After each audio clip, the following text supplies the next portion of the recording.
Right now we're kind of stuck in, one good half and, one half that maybe is not so good. So just trying to put a full 90 minutes together.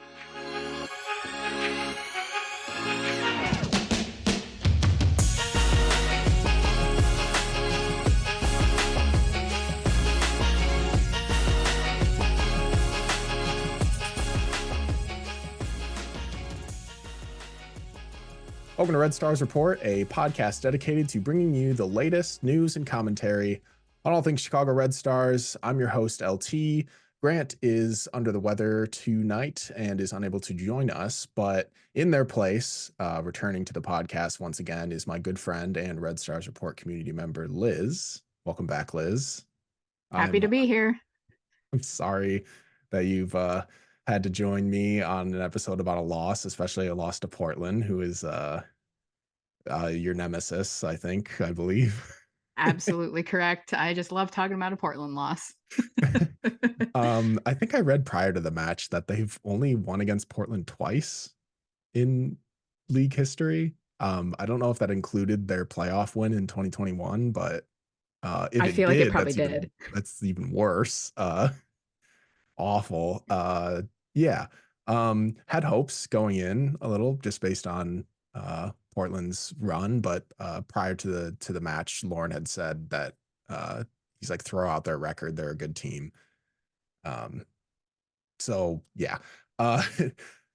We haven't had you on the podcast since our season preview episode, apart from this most recent loss. What are your overall thoughts on the Red Stars so far this season? And then we'll get into the match. If I had to give them like a grade, I would say they're exceeding expectations at this point. I think that they definitely have. They've played well.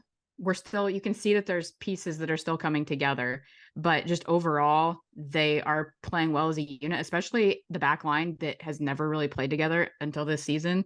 You can see that there's still some miscommunications with Nair and etc. But overall, the back line, I'm really impressed with, of like all of them that have played. And then I would say when we have Mal, we're good. When we don't, we're not super great. And losing Ava Cook is horrible. And that I noticed that in the game against Portland.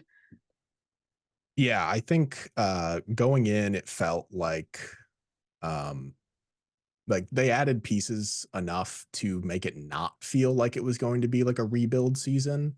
And then the start that they got off to has really solidified that this is not like a rebuilding team. This is a team that's maybe even closer to the end of a rebuild than the beginning of a rebuild. There just are still those little teeny things that you see in a team that is in a rebuild, because they technically are. These are players that have not played together often or at all, and this match was very it proved it was that. humbling. Yes. Certainly humbling. But yeah, we can get into the match. In our last episode, I said that Sophia Smith would be the Red Stars' first real challenge, and their first real test for a forward. They did not pass that test. Sophia Smith scored a brace. The first goal was in the 10th minute. Really a killer early on. She's been carrying Portland on her back all season, and tonight was no different. Yeah, she gave the backline fits all night. Even aside from the 2 goals that she scored, she was just everywhere. It's probably one of the best games she's played so far this season. They've struggled, and now they have a new coach. And unfortunately, we played them a little bit too late in the season when they seem to be kind of putting the pieces together. And I felt bad for Tatum. Tatum was giving it her all, but she just didn't have the magic to stop Sophia. And I don't know. And I believe Lauren said nobody was going to stop her when she's playing that way. Yeah, I thought her first goal, Tatum did a good job initially keeping up with her and not biting on her attempts, but she couldn't keep up with her for that long. She just kept, like, she eventually was going to bite on it, and she gave her too much space. Sophia does not need a lot of space to get a shot off. Julia came in late to help, but it wasn't enough to deter the shot in any way. And then her second one uh, came off of what I think has been an issue with the outside defenders at times this season. It's just they're either not paying attention to who is making overlapping or underlapping runs. They're making the wrong decision on who to step to or who to switch to. And Sophia just took advantage of both Taylor and I think it was Julia just stepping to the same defender, no one switching to Sophia, and then Sophia just off to the races for another goal. Yeah, I think that's kind of the growing pains of as the rebuild of players not particularly playing a ton together, but Tatum and Julia played together last year. But there's still communication on that whole back line and that midfield that is happening and all of that. And I think that it's just growing pains. And Sophia Smith just going off. If Sophia's having an on night, there's not a whole lot you can do minus fouling her. And we didn't do that. We didn't give up a penalty kick, so I'll take that. But it just felt like Sophia was just having one of those nights. And it happens, but I wish it didn't happen to us because it feels like for Portland, their stars have nights against us quite frequently. Yeah, I thought there was a potential for a PK in the match early on. Was Sophia got the ball again against Tatum 1v1, and she tried to beat her on the end line, and it looked like she did. And if Tatum didn't just tip the ball perfectly, I thought Sophia was just going to go down and that was going to be a PK. I was holding my breath. But then after that moment, and then like another moment or two where Sophia was getting stopped by Natalia, then she switched to the other side of the field and was like, okay, let me see what I can do over here. And then she did stuff over there. She just was unreal. Like, Yeah. hats off to her. Like to see it. Don't like to see it against Chicago, but just as a Would fan like of to the see United it States, as it's nice to see. Yeah, you like to see yeah. it, but don't like to see it. Yeah, it's like, oh, But good, she's in Kuika had a really form. good game, though. Kuika did Yeah, have no, a a yeah, great game. And I had mentioned before, and Grant and I have talked about it, like the differences between Sam and Natalia and their style of play. And then Tatum had mentioned the same thing in a pre-match presser during the last match. She's just quietly like the player, I think. I know a few matches ago, I had everyone pick their like early player of the year, and Alyssa was rightfully, I think, crowned the winner of that poll. But I was shocked to go back and look and see that Natalia didn't even crack the top 5 yet. When now I would probably put her as number 1. She has done everything for this club that she's been asked and was brought in to provide. She does it so quietly that I think she's just been overlooked. But when you go back and watch this season so far and look at her stats, she's been one of, if not the most effective player on this team in my mind. And she finally made like a flashy enough play with that goal line clearance against Portland that I think people will start paying attention to her more. She won our Discord's player of the match this week with 47% of the vote. Her and Sam have created such a lovely partnership. It's been so great to witness. It's like they've been playing for years together. yeah. I think the other thing about Kuika's play this year is it's not only that she's jumping into a new team, she's jumping into a different position. She normally plays outside. And so now she's jumping in and playing center back, which she's fully capable of. It's just that we're kind of missing, which we saw the previous game. We got to see her kind of flash some offense, which was nice to see. Hopefully we can see that moving forward as well. But obviously last night or the whatever night we played, I don't even remember what night we played, Saturday night, that we could that she had to be back. Like there was no opportunities for her really to get forward in that game. But that goal line save was fantastic. She is very that silent player compared to Staub. But their pairing, like if you'd have told me after the end of last season that we would end up with those two as our center back pairing, I would have been like, no way. And here we are. And we've got it for years. Yeah, it felt like a 0% chance. Right.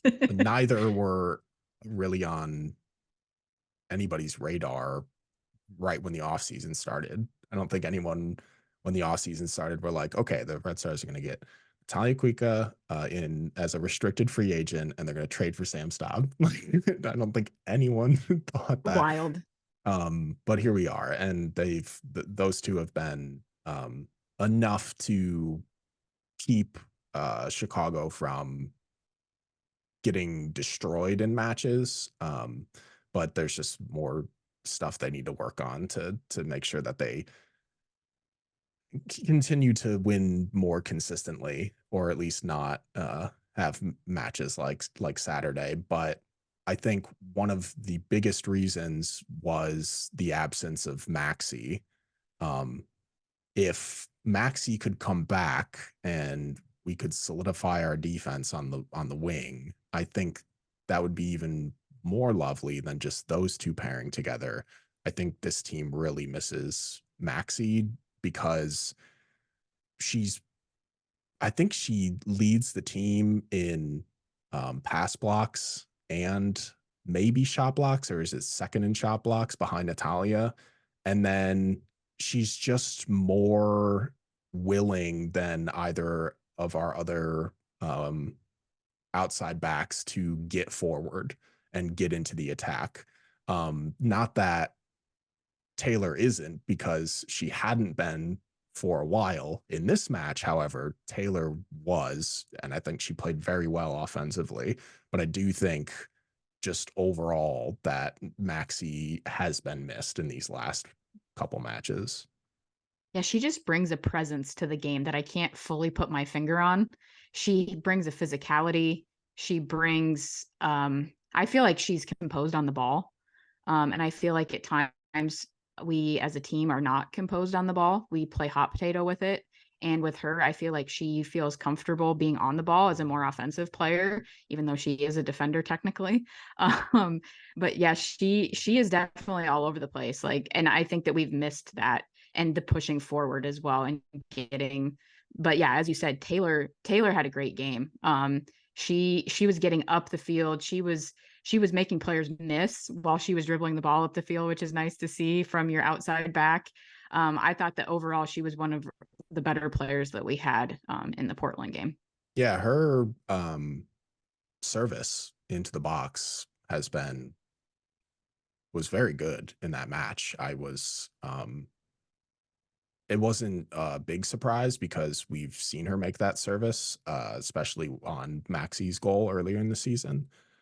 But she hasn't really played that high that much until now. And then she did, but it did hurt often because a lot of the time when Portland got in transition, it was Sam or Carrie, like, were the ones behind trying to stop whoever Taylor went past to get a ball into the box, which is the sport of soccer. Like, if your wings are getting high, you're going to get beat in transition if you don't have players good enough to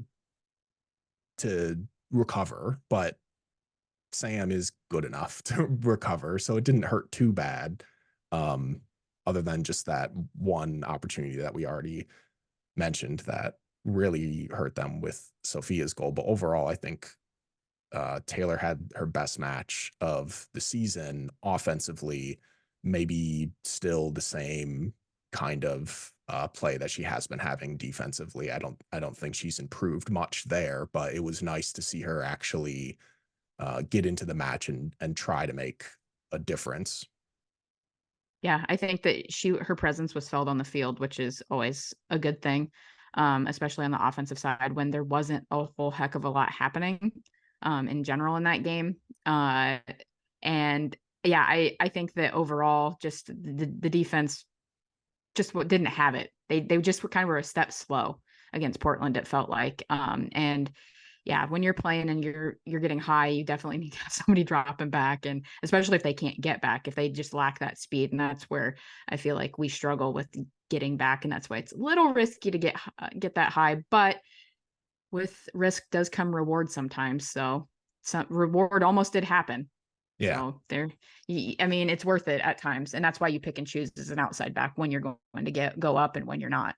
Yeah, she was even the one that got the header towards goal that ended up allowing Chardonnay to get her little shot on goal that if it had a little more power to it, it probably would have went in. But I was at the match and dreading having to rewatch it for this recap because I felt like it went horribly. Uh, but upon rewatching it, I don't think it like the overall play in the match was as horrific as it felt while sitting there watching it in person. Chicago did have good moments in attack. They played solid defense up the middle.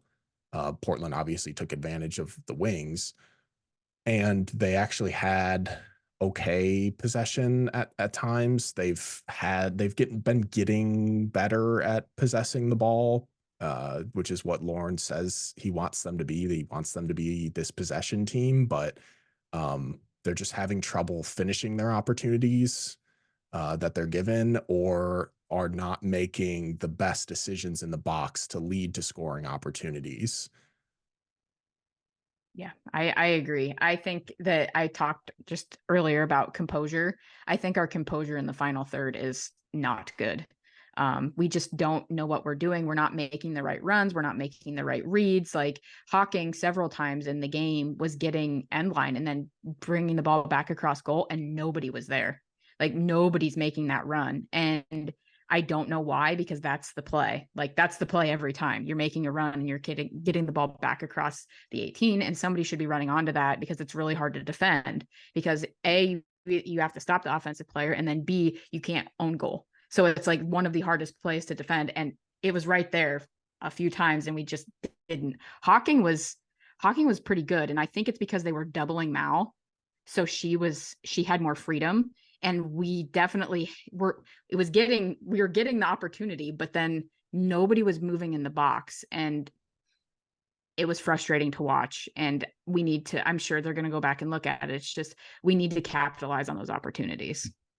Yeah, Chicago has been so good in transition this season, dispossessing their opponent, getting the ball up the field on the wings, and getting the ball into the box. The trouble that they're having, I don't think is like personnel based as like the players who are there. I think it's just having the personnel willing to um, be in transition, be those targets in transition.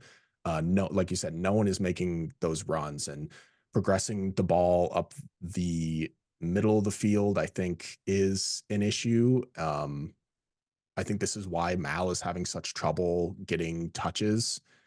They have her playing this like hybrid 9-10 role with Allie, which is not the position we're used to seeing her in over her career, both domestically and internationally. When they get the ball to her, she can create her own chances or chances for others up the middle of the pitch, but she's best on the wings creating those chances. And I just don't know if you're going to get more than one goal every couple of matches from her if she stays in that spot on the field while others around her are not being effective.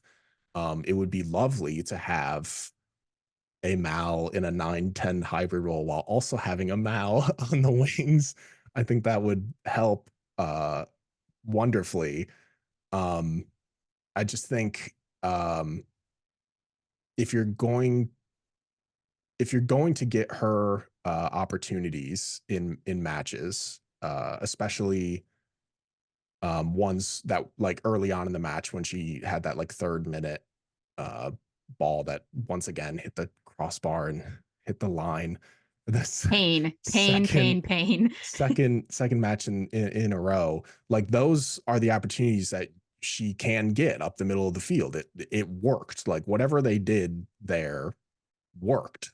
I just don't think they are going to continually get those opportunities, because if Portland starts clogging the middle like they did, then Mal gets nothing, and the wings are open, like you said, with Penelope, and she'll get end line or Jenna will get end line, but either no one's there to or making those runs to have opportunities, or they're just making the wrong play on the end line.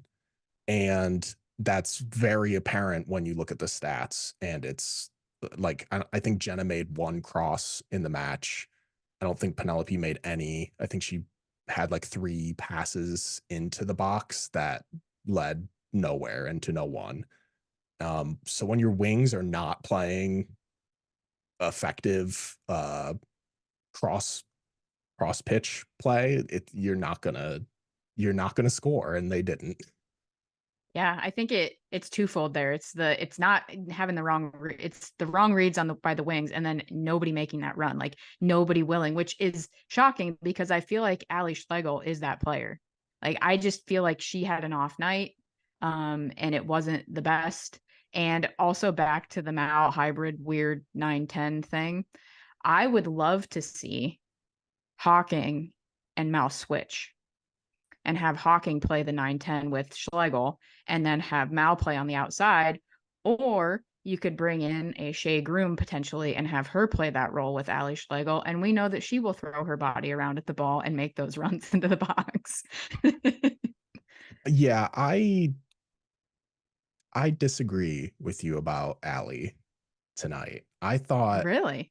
yes, I thought she had a nice match. I do. I think she did her part defensively. She fought incredibly hard to win back possession. She won, I think, almost all of her challenges and duels, mostly in the midfield, which is also an issue that your striker should not be there, really. But she made some runs into the box. She got her head on the ball sometimes, mostly from Sam Stobbs' long throw-ins, because she constantly is the target on those throw-ins.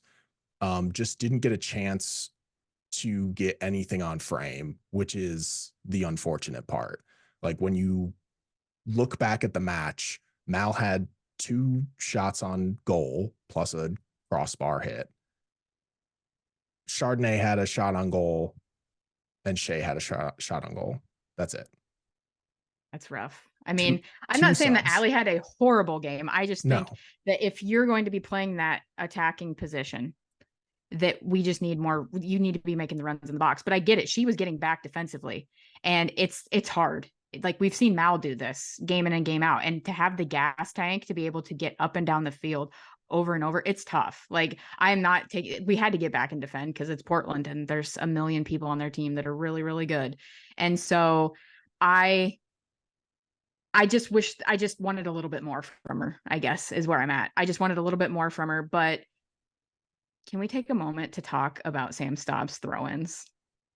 Because they're Absolutely. amazing. I, Like I they're will talk amazing. about them every week. I just love the how much power she generates, and it is a set piece pretty much. Like Yeah. every time it's a set piece and you're getting it right into she has such accuracy with them too, for the most part, to get them exactly where she wants, and it gets on somebody's head almost 95% of the time. That's probably a way high statistic that I just threw out there and made up, but to me that's what it feels like. Her target is so obviously Ali every single time that she does the throw, and Ali always gets her head on the ball. It might Yep. not go exactly to where she wants it to be. I think I can't remember. I think one she may have got her head on it. It just went over the bar or something. But Yep. The other ones lead to other players getting the ball in the box and trying to do something with it, whether the shot gets saved or blocked by another defender, or they get dispossessed and it gets cleared. Like, something is happening from them, which is better than a throw in that is short, and from that area, who knows what could happen. So the ability for Sam to just get the ball into the box at any time from that area, from I don't know how many, like 20 yards, I'd 30 say yards 20, out, 30 yards out. Yeah, 20, 30 yards and out. then all the way to near the end line, like wherever in that area. If she can get it into the box and near someone's head, it could even be a defender's head. It doesn't matter. It's a ball that's going to be dangerous.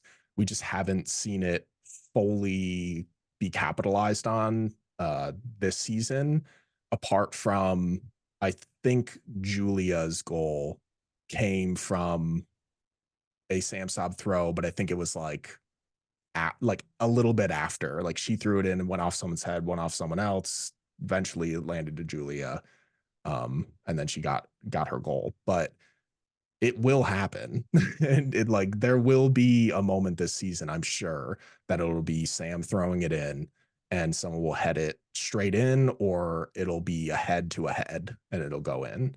It will happen. She's just going to throw it straight into the goal is what she's actually going to do. I don't even think you can't do that. No. I saw that in But college once. Some college team, yeah, I think I saw do that, and they were all celebrating. I was like, I don't think that's a goal. And then they waved it yeah, off, obviously. it's it just creates chaos in the box, even though it doesn't go in. And that's the beauty of it. Because they're not like, they know it's coming, Mhm. but they can't figure out for some reason who it's going to all the time when it's clearly Always Allie. Allie. That's why having Shay out on the field at the same time as Allie could potentially be a good thing, because Shay could also be a target for that at some point. But yeah, it's such a weapon, and it's something that I am a big fan of. And I think that Emma Hayes should be considering giving her a little bit of a look before the Olympics, since we're getting a little thin at center back, to have Yeah. that kind of weapon to throw out there, pun intended. Just a little plug for Staub to the national team. I think it should happen. Hey, I'm all for it. Even before she was on the Red Stars, I've wanted her on the national team. So Yep. it's having a weapon like that could be very effective, and I think just other teams around the world would be like, huh, what? We have to what, guard what? Yeah, um and she's really good on top of it, just in general at that's her true. position. So it's like it's a win-win there. But hopefully it happens one day. But yeah, it's gonna happen. They're gonna score. I feel like they're going to score multiple goals from her throw-ins this season. Yeah, I Um, think so too. and it's coming, and it's fantastic. It's like its own corner kick. But speaking of corner kicks and set pieces, I know where this is going.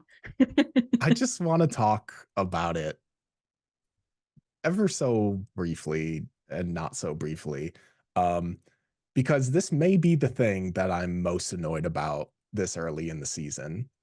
Why is Julia Bianchi not taking set pieces? I don't understand it.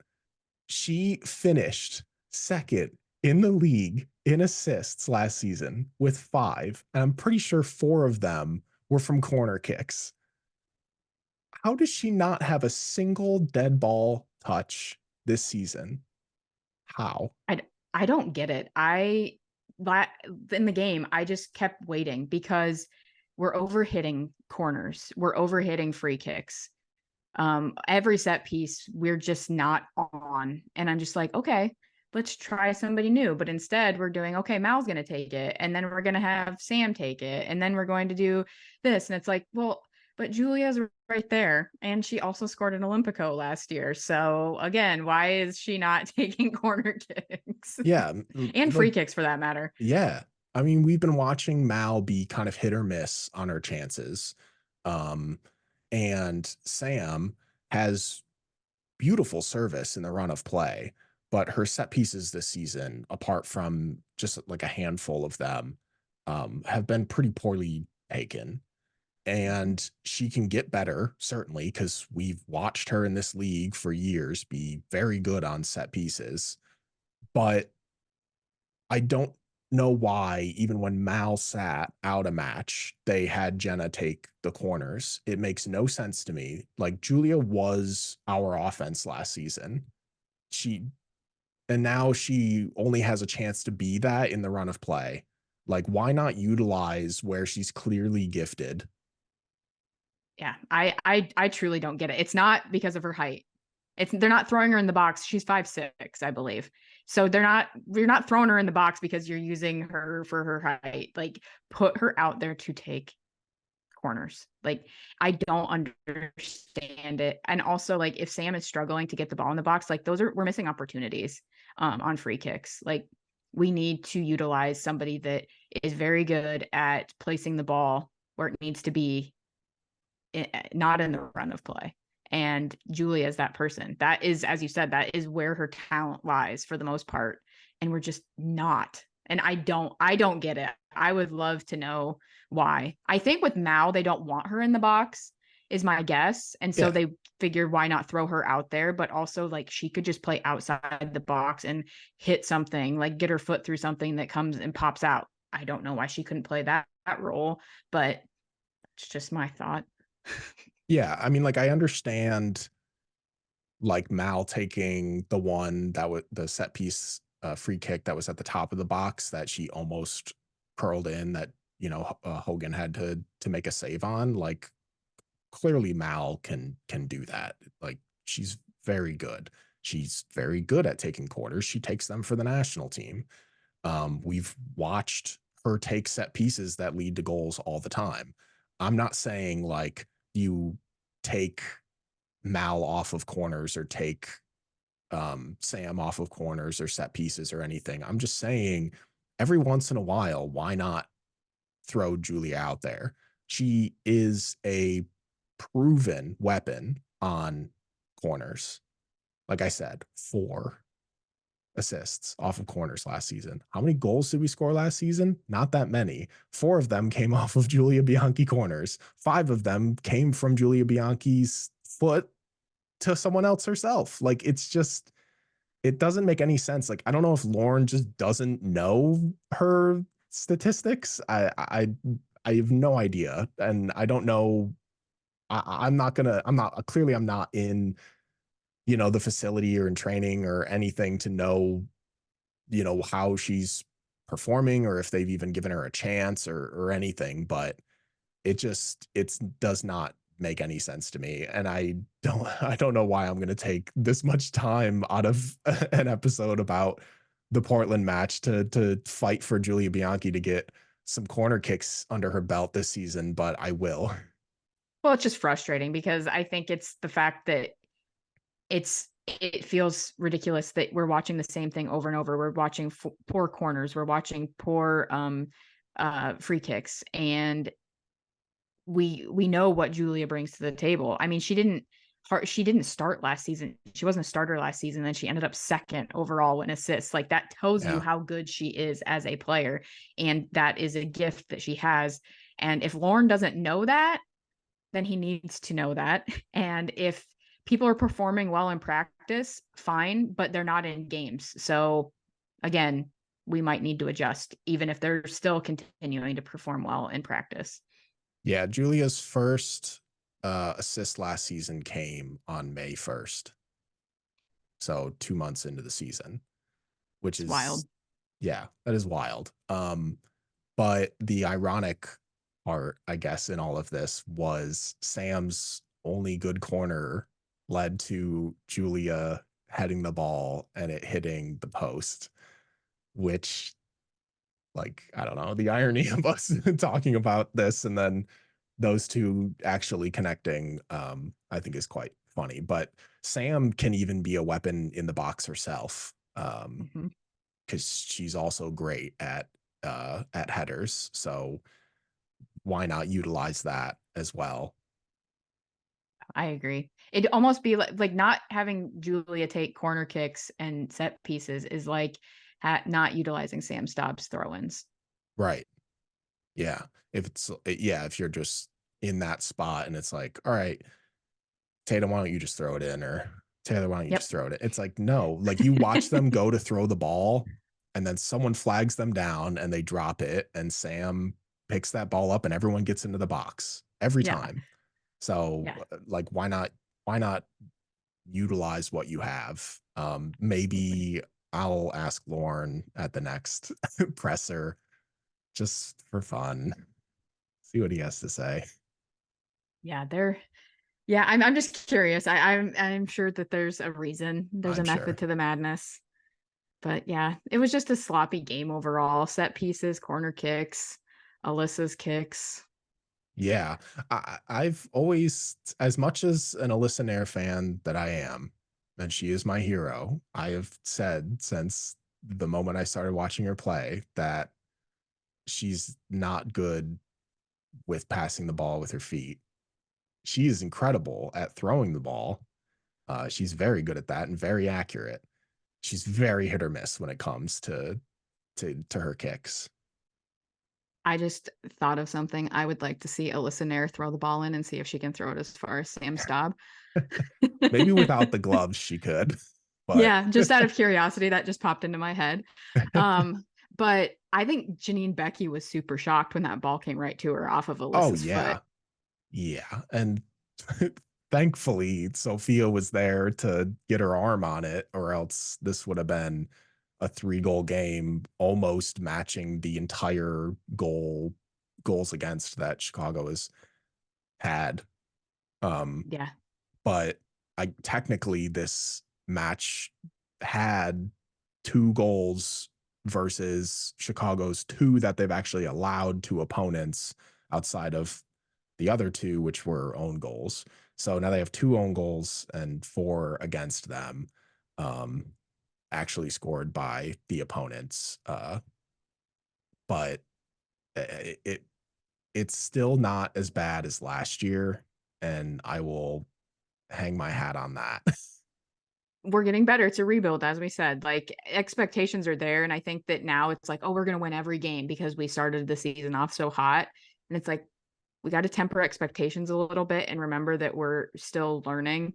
It's a team that a lot of players haven't played together a lot. We're gonna have some growing pains, and they're still trying to figure out the right mix of players and where to play them on the field. And so with that comes a lot of miscommunications at times and errors, and it's okay. Like it's going to be okay. We'll figure it out. It's still, I feel like, pretty early in the season. So I think that we have a lot to look forward to. And I think that if somebody told me what our record was now without knowing anything, I would be elated with where we're at. Yeah, absolutely. I completely agree. I'm not like, you know me, I'm not one to watch one bad game by a player or one bad match and be all doom and gloom about it. I mean, that first match that you and I saw together was what, a 4-0, 5-0 loss to, was it North Carolina? Yeah, Uh, Dabinia had a hat trick, I believe. Still, I don't know. I left that match not super upset. Like I it was just like the way things were going that season.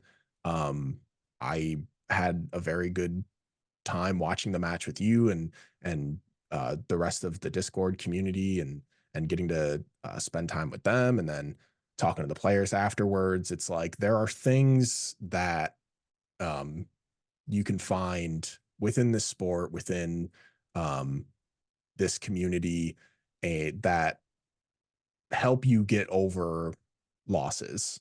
And I'm glad that we have a community in Red Stars Report that is not the kind of people that are like the world's on fire because we lost a match to Portland.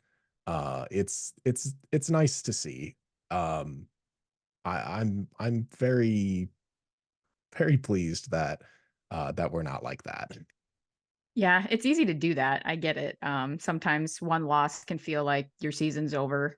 But yeah, I will say that we all appreciate what you've done to create this community. I will just put that out there. We all appreciate it. It's nice to have a place to go to cheer on your favorite team with other people that are just as passionate. And there's plenty of folks out there that are passionate about this team. And we all appreciate it. And so thank you. Oh, thanks, Liz. I appreciate that, and I appreciate everyone that sees me at matches and comes up and says hi and talks about the community and how much they enjoy the community. And it's like I've said before, like it's the reason that I do stuff like this. I don't do it for anything else other than to help people find a space that they can be comfortable in while enjoying this team and loving this team. Yep. So join the Discord if you haven't, folks, because it's a good place. We talk about everything, not just the Red Stars, just a bunch of random stuff too, and it's always fun. Yeah, and we just keep adding more things to talk about because everyone has a billion interests, and we're just like, I'll just keep throwing in more and more I know channels. it's great, but yeah, and the good thing about this loss is we don't have a long time to worry about it because That's they play on Wednesday. Yeah, that's true. Like Portland took advantage of what Chicago was doing poorly in this match. Um, Chicago doesn't, I'm glad that they get to kind of just throw this one away because they play again on Wednesday against Washington, just so they can kind of move on. Now, if Washington keeps playing like they're playing, and Chicago has another match like this, then it'll take more than just moving on to sort of rebound from that. And then Sunday, AFC, however, hasn't been playing all too well, but they're certainly scoring goals. They've been giving up too many goals late in matches and losing leads, which has contributed to, I think, 4 losses for them. So hopefully Chicago can take advantage of that, as they tend to have better second halves than first halves. But I don't know. The 3 matches in 9 days, that's kind of tough. Trinity Rodman is going to probably be a problem. Most But likely, Croy Bethune is going to be the biggest problem. She's yeah, been lights out. yeah, she is. I'm assuming that she doesn't hold any vendetta against. She doesn't know that Chicago is going to pick her for sure. No, That's not a given. It'll be interesting for Staub, in that that's game. true. But yeah, Trinity is just the playmaker for that team. She is the engine that makes that team run. And I believe Ashley Hatch only played half this weekend, so she's probably going to be well rested for the game. So it's going to be tough, but they have shown weakness this year as well. And so I think that it's a very winnable game. If we're on, then we'll see. And if Rawl is back, that could be a huge boost for us. If not, I'm assuming that we're going to see Malum and Milazzo on the outside again, and that's fine. I think that they've both proven that they are capable. So yeah, it should be fun. And then Bay, that's gonna be fun with Sharples, the game for her back as well. And yeah, Bay is definitely leaky on the backside. The front, they're just gonna try and outscore you. That's their plan. It's like, we know we're gonna give up goals, but we're just gonna try and score more than you. Yeah, when it comes to Washington, The first thing outside of like players tactically, like what's going to happen, was that this will be Casey Kruger's return to Chicago, which I'm not looking forward to. I wish I could be there because I would love to see her play again. But I won't be there because it's a Wednesday and that's ridiculous. But um, she's been very good this season, as was expected, because she's a very, very good player. Um, but yeah, like you said, Washington has shown some weakness here and there, and maybe Chicago can also exploit those weaknesses. And then on Bay's side, their defense has not been very good. But Kayla Sharples keeps scoring goals. So which is really funny. I know. But I mean, it's not like she wasn't capable of it. She's very tall, she's very skilled in the air. So I'm not surprised at all that she's been performing the way that she's been performing for Bay FC. Yeah, it's going to be an interesting time. There's definitely some talent in Washington, and I'm curious to see how we do. Yeah, Croy Bethune, we've got to be on it because she is on a tear right now, and Yeah. her and Rodman's it's gonna be tough on the outside there with trying to stop Trinity, because Bethune's just gonna come straight up the gut for the most part. She's just gonna come right at you, and Trinity's gonna try and be sneaky on the outside. So we'll see how she does. Casey Kruger, it's gonna be interesting to see that interaction. And then Sam Staub, it's like we traded talented defender for talented defender there. Made that switch. Obviously it wasn't a trade, but signings. So, but yeah, Casey, she's always good. Again, Emma Hayes, make sure Casey Kruger is on the roster. We need her. She's talented.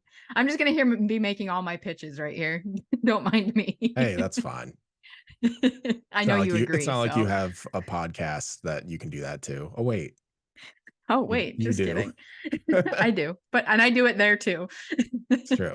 I do it everywhere. I make my pitches everywhere because I think that the players deserve to be shouted out. And yeah, it's always interesting too, on the flip side, and for the goalkeepers. I always think it's interesting when it's national team keepers going against each other with Kingsbury. I know she hasn't been called Oh, in okay, sure. recently a lot, but against Nair, and there's always that comparison when one keeper beats another keeper, even though it's the team beating the team. But there's always that conversation of like, oh, that this team beat this team and they have this person and this person, et cetera, et cetera. And so, yeah, I always find that interesting when the keepers go against each other as well. But yeah, I'm excited. I'm excited for the games. The Wednesday games kind of stink, but it's unfortunate that we're going Seattle, Portland, and then Washington. That's tough. That's a tough. And then to play Washington at home, SeatGeek, and then just a few days later be in San Francisco or wherever Bay plays. Like that's a quick turnaround to fly all the way to the East Coast or the West Coast. So I'm not looking forward to that. But when it comes to playing these like 3 matches in 9 days, the thing that is most needed is player rotation, player availability, like who's rested, and currently the Red Stars like best, I guess, quote unquote best subs this season are either injured for the entire season, like Ava Cook, or like Jimmy's Joseph, who was a little bit banged up and wasn't on the injury report, but didn't play and didn't dress for this match. I think she was sorely missed as like a second half energy kind of player. But Then, like you mentioned, Maxi, starter on that right side. If she's not back, then the right side becomes either Tatum or Taylor, or what we saw in this match was Tatum getting subbed out for Chardonnay, which was a shock to me Yeah. to see her play on the as an outside back. I don't know. I didn't look into it. I don't think she's ever played there or has played there very little. I know she's played wing back before, or like a very just wide midfielder. And I thought she played pretty well. If she was ever challenged, she was up for the challenge. She had a lot of energy. She pushed high. It was good. She got a ball towards goal. Um, she could have scored, maybe.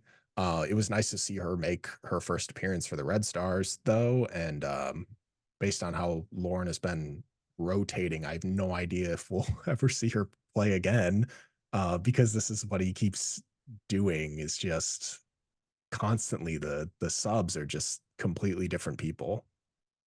Yeah, it's been because at first, at the beginning of the season, we were getting Sarah Griffith almost like first off the bench. And now she's not. Not even And dressing. then, yeah. And so it's like, okay. And then, yeah, then we were getting obviously Ava. Well, yeah, we were getting Ava, and then we were getting Allie Cook. Mhm. And then she And didn't even sub in to this yep. match.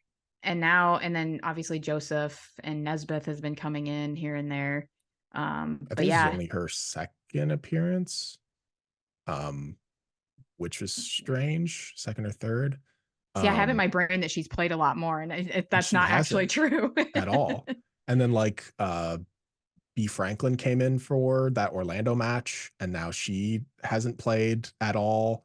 Um, Nadia was a starter and then was benched and then didn't play for like a match or two. I Yeah, a don't week or remember two. Yeah. if she was just a little bit banged up from international duty or something, but now she suddenly gets in there with Jimmy's out, and Shay got minutes and then didn't, and now is getting minutes again. It's like there's no consistency, and I think that's one of the biggest issues, or what will be one of the biggest issues going into this little stretch of three matches, is we don't have these, because of injuries and the way that Lauren has been picking and choosing who comes into matches. We don't have these like consistent subs that have played together and can connect well, and there just isn't that consistency in the rotation to know how effective your team is going to be um, when other players are tired from playing three matches in 9 days. Yeah, and not having players like super played in and playing with the like consistently, like getting minutes with each other. That's tough. And I know you can do it in practice, but game is different. And it's if we don't have that impact sub right now. It doesn't feel like that player that's going to come in. I feel like it was Ava Cook for us. It's like, okay, she's going to come in and she's going to try and score us a goal. And I feel like last year it was kind of Ali Schlegel was that player for us too. And now she's starting. So it's oh yes, Jenna. Yes, Jenna. But Jenna's also starting right now, so we can't say Yeah. her either. And Nope. so it's like, okay, so now where are we at? And so I hopefully there's somebody that's there that maybe they're just hurt right now or they're just not getting minutes. Like we haven't seen, have we seen Hannah Anderson yet this year? No, I think That's what I that thought. I mean, you're not going to sub out Sam or No, Natalia, so she's not going to see any minutes she's not going until to see there's the light of day. no, not until some international break or something. Yeah, when Sam Staub gets called up to the national team and goes to the Exactly. Olympics. But yeah, it's going to be interesting. I'm curious to see who starts on Wednesday. Because if they go main starters, then who would start against Bay? Do you do that? Do you try and go main starters, and because you think that maybe Washington is the tougher team, and then you think, okay, maybe I can use some of my subs against Bay. I'm curious to see what Lauren does.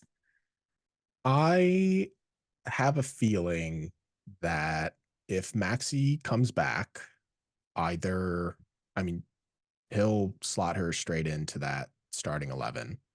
Um, outside of that, I think that becomes your starting 11. I don't think there's any more kind of question on who should be starting and whatnot. I think the players that we've seen start are the starters. The only question becomes that when you put Maxi back in, do you continue to start Taylor? Do you start Tatum?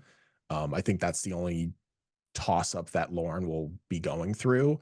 It doesn't help that Tatum didn't have a great match at all this past one, so recency bias will go to Taylor because she had a good match. So if Maxi does come back, I would not be surprised if Taylor becomes that left back starter again.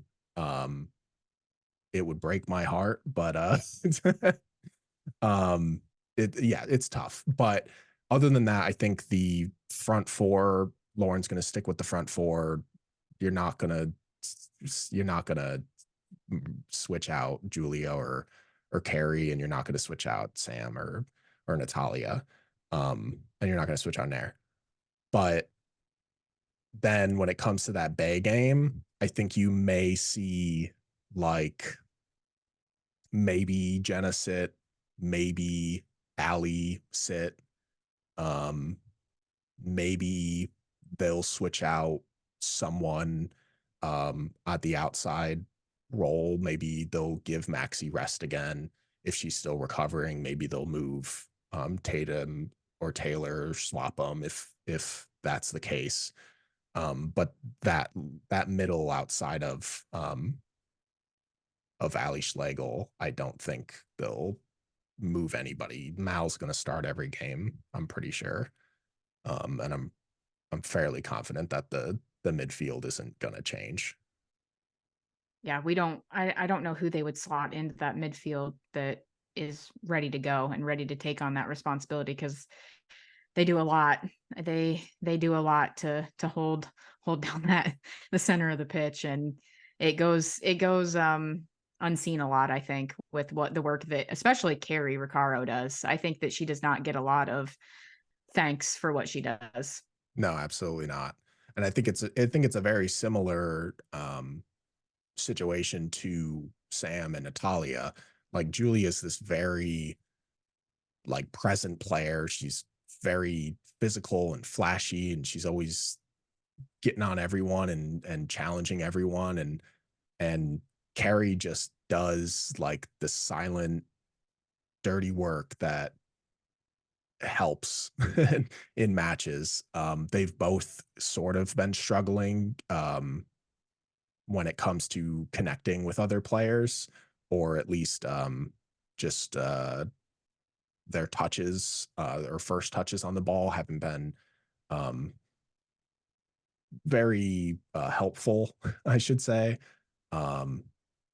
which is contributing to the issues that are sort of happening in the middle right now. But I think they're very similar players to Sam and Natalia in that way. And like you said, I don't think there's anybody that you would swap for them who are good enough at that position to start and take on the responsibility of a regular season start over them, whether it be for Washington on Wednesday or Sunday at Bay FC. It's because really the only players that have played in that double pivot position, I'm pretty sure, are just B and Leilani. Yeah, no, I think that's a fair assessment, because they've just been that, as you said, kind of like Kuika. They are that silent entity in the middle of the field. And I I appreciate them. I think they could get a little bit better, and it'll come with time. And I think also that comes into the whole, a lot of these players on the back line haven't played together. Well, they also haven't played with our midfield. So there's also that learning curve of getting that progression down the field of working with the defenders. And sometimes our defenders are like, we're just going to skip over the midfield and just launch it over the top. And so if I think what Lauren wants to do when he's talking about being a more possession-based team is that progression down the field of working through the midfield and then getting the ball out wide or through the middle in those gaps. And we will get there. But right now, when we're struggling, it might be easier to just be like, hey, Mal, will you just go run down this ball? It is nice to see how the partnership between Julia and Carrie has come together, though, because they played so much last season. It's very noticeable that they know each other's tendencies and they know, where the other one is on the pitch at all times. You can see several moments in this last match where like Julia gets on the ball and gets it right over to Carrie because she knows exactly where she is, or curls it around a defender and Carrie's on the run. So you can tell that they've played enough together. It's just now getting them connected with everyone else, because you even have to remember that like Julia hasn't even played with Mal, Yep. or even Carrie hasn't played with Mal much at all. And then like outside of Jenna and Penelope and Allie, like everyone else is kind of new to them. Yeah, it's tough. That's why I think with Penelope too, with the Mal bit, like they're still learning to play Yeah. together up top, and with Allie as well. Obviously Penelope and Allie know each other pretty well, but I think putting Mal into that mix and then Jenna as well, it's just it's a whole new thing. But that to me is our front four. That's the group. That is it. What however we so choose to put them in formation. Again, I would be a fan of switching Penelope and Mal. But Me that's just too. me. It's not just you, it's me too. I've been saying But it since last year. I think it makes the most sense. But because could you imagine if, I know it would have been different, but when Penelope got the ball, if that was Mal instead, I mean, we all know what Mal might have done, which would be cut off her own angle and take it Yes. end line. Yes. That is a very Mal thing to do. But I think you're exactly right. And I think that was similar to what we were discussing with Allie, where you were saying like she wasn't in the box to get those headers sometimes, but when she wasn't in the box getting those headers, it was Mal trying to get her head on the ball because she was playing that 9 position, switching with Allie. And it was like, if only Allie was there, would it may have led to something? Because if the ball's towards Allie's head, she's gonna get it. It's not gonna happen. But like you said, that front four, I'm pretty sure is just gonna be the front four for the season. I don't think they'll swap anybody out of the starting 11, except for maybe some rest here and there. But um, I would love to see Penelope more in the middle. And I said it when last year when we were talking about Mal being missed and they put Penelope in Mal's spot. And then we were talking about Mal coming back. Where would Penelope go? Would she go to the right? Then everyone was like, well, BSG's on the right. Well, clearly that doesn't matter anymore. But then they just put Penelope on the right. Now she's on the left. Now that Jenna's on the right and Mal's stuck in the middle. And it's like, just put Mal on the left, put Penelope in the middle, see how this works out. And maybe Allie and Penelope's partnership for their years in college could help. Yeah, I think that it just makes the most sense. I think that Penelope is playing a different position than she's used to, and she's kind of getting just moved around, which could lead to some frustration from her. And I think if she's in the middle of the field, she's going to draw more fouls. and I think she's pretty good at that, as is Allie Schlegel. Mal gets fouled a lot just because it's Mal. But I think that Penelope, with her speed and her footwork, would be she would be better in the middle of the field rather than on the outside. And Mouse tends to thrive on the outside. So to me, I think it makes sense to switch them and see what happens. Like, what's the worst that can happen? Like, it doesn't work and we lose 2-0. Oh, wait, we just did that.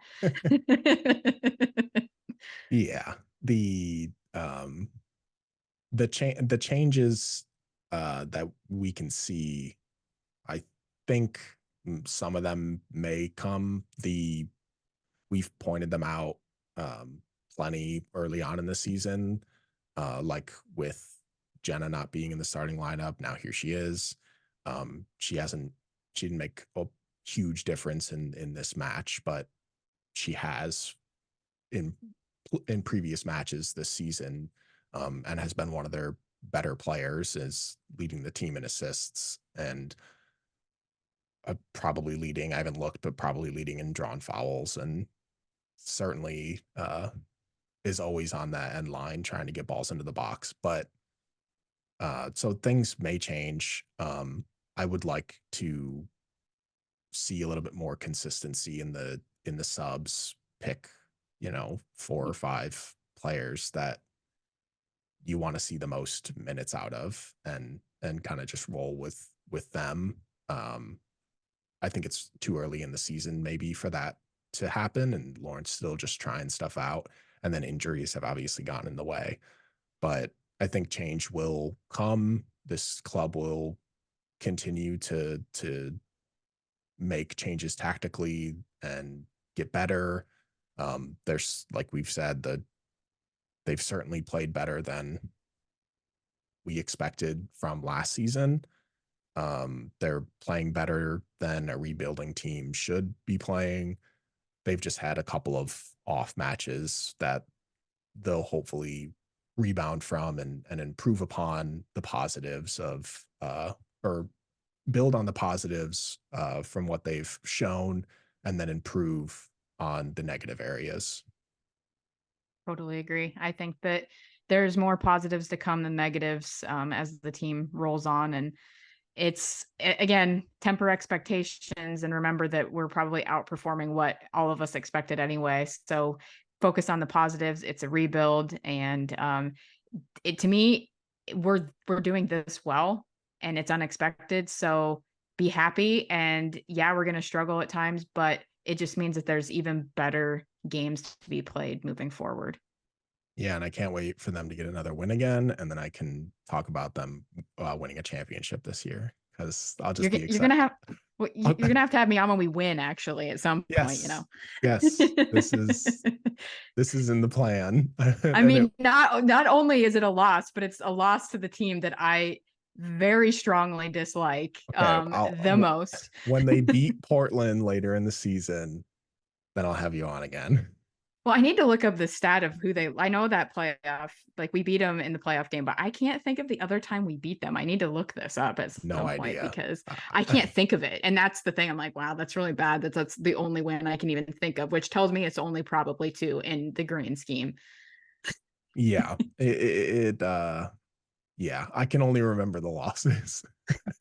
There's a lot of them. And there's one in particular that is in my head forever and ever. And that's the Julie Ertz game. Yeah. Yeah, I think that's ingrained in everyone's brain, and it's not a good one, because it kind of spawned, but it did spawn that whole championship run, which is kind of nuts. It really is when you think about it. That's the thing. Like, things happen and we move forward, and hopefully this year we can at least make the playoffs, if not go further than that. And I think that there's a lot of positives to focus on, even in a loss. Yeah, I'm always a very positive focused person. I don't know how many of our listeners enjoy that. I'm sure some of them would love to just start listening and listen to me tear this club apart. I don't think I'm too unfairly positive. I think I do throw some negative stuff in there. But yeah, I'm just not that kind of person. It's not going to happen. I can but be, but I'm choosing not to be. all right, this is now the Liz show. Go ahead, tear them apart. No. No. um, No. yeah, but with that, we'll wrap things up for this week. You can watch us and listen to us on many different platforms, including YouTube, Apple Podcasts, Spotify. Make sure you're following us on all those platforms and subscribing to us so you can figure out when the next episodes go up. Make sure that you're also following us at Red Stars Report on our social media channels to keep up with the latest news between episodes. And like Liz mentioned earlier, don't forget to join our Discord. It is free with the link in the description. Next time that you see us, we will be recapping 2 matches as the club will take on Washington at SeatGeek on Wednesday and Bay FC on Sunday. 3 matches in 9 days. Yay. Yay. And with that, we'll see you next week for another Red Stars Report.